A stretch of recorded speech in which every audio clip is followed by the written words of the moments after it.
So let me ask you something. What if the whole point of spirituality wasn't to surrender to a god, but to actually become one? It's a pretty provocative question, right? But it's the core idea behind a philosophy known as the left-hand path. Today, we're going to dive deep into it using Michael W. Ford's book, Apoptosis, as our guide to really unpack this alternative spiritual framework. All right, here's what we've got on tap. We're going to map out the two big paths described in the text. We'll kick things off with the more common right-hand path, then flip the script to look at the left-hand path. From there, we'll dig into the concepts of the herd versus the individual and wrap it all up with the ultimate goal, apotheosis, which is all about becoming your own god. At the heart of all this, the book lays out this massive split, a real fork in the road when it comes to spiritual philosophy. And this isn't about, which religion is right or wrong. It's way more fundamental. It's about what the ultimate goal for the self really is. Do you dissolve into something bigger, or do you build yourself up into something powerful? And that brings us to the big question, surrender or ascend? This one question really sets the stage for everything we're about to discuss. Is the goal to submit and merge, or is it to stand apart and become stronger? Let's start with the path that's probably a bit more familiar to most of us. So the book kicks things off with what it calls the right-hand path. And this is important because it really serves as our baseline. It's the model for most of the mainstream spiritual traditions you see all over the world. Okay, so what is the right-hand path, or RHP? Well, according to the source, it all boils down to one central desire: surrendering your individual self. The whole point is to unite with something bigger than you, a higher power, a creator god, maybe even the universe itself.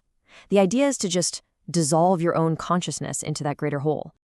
And you see this path pretty much everywhere, right? The text points to most major religions: Christianity, Judaism, and Islam, and even many mainstream neo-pagan communities. This philosophy is all about removing what the author calls the burden of individualism by giving you a pre-written story to follow. It's often built on a black and white good versus evil worldview, and it really encourages followers to resist their natural, carnal desires, promising some kind of blissful union in the afterlife. All right, so that's one side of the coin. Now let's flip it over. In total contrast to the RHP, the book introduces the left-hand path. And this one is all about the individual, a path of pure self-empowerment. So if the RHP is all about surrendering the self, the left-hand path, or LHP, well, it's the exact opposite. I mean, completely. The goal here is to preserve your consciousness, to enhance it, and to strengthen your unique individual self against the cosmic order. The whole idea is to become your own distinct, powerful force in the universe. So let's put these two side by side. It makes it super clear. The right-hand path's goal, surrender. The left-hand path, preservation. One wants you to merge with a higher power. The other tells you to isolate and strengthen your own power. One says, here, follow this story we've already written. The other demands that you go out and forge your very own path. And where the RHP tells you to reject carnal desires, the LHP, according to this text, is all about finding a balance between your natural instincts and your intellect. And this term left-hand path, it's not some modern invention, not at all. The book actually traces it way back to an ancient tantric Sanskrit phrase, vama marga. And what does that mean? It means the way of opposite doing. It's this idea that you can reach spiritual awakening by going against the conventional grain, by deliberately breaking social and religious taboos as a way to free yourself. So this whole concept of opposite doing leads us right into another huge idea in the book. It's this fundamental difference between two states of human consciousness. And again, the author uses a couple of Sanskrit terms to describe them. The first state is called pashu. That literally means herd animals. According to the text, this is talking about the masses, most people, who are kind of existing in a state of sleep or a low-level consciousness. They just believe what society, the media, and religion tell them to believe. It's like a safety net, It protects them from the unknown. For the LHP practitioner, the goal is to wake up from that state. And then you have the second state, Vira, which means warrior. This is the ideal for someone on the left-hand path. We're talking about a strong-willed individual who has that fire inside, that internal drive to break away from the herd. They're the ones willing to go through the struggle of waking up and walk their own path of liberation. And the author really hammers this point home. He says, The left-hand path is for the strong-willed individual who seeks to conquer and endure the struggle and ecstasy of the transformative, awakening path of opposite doing. So yeah, the book makes it crystal clear this is not an easy path.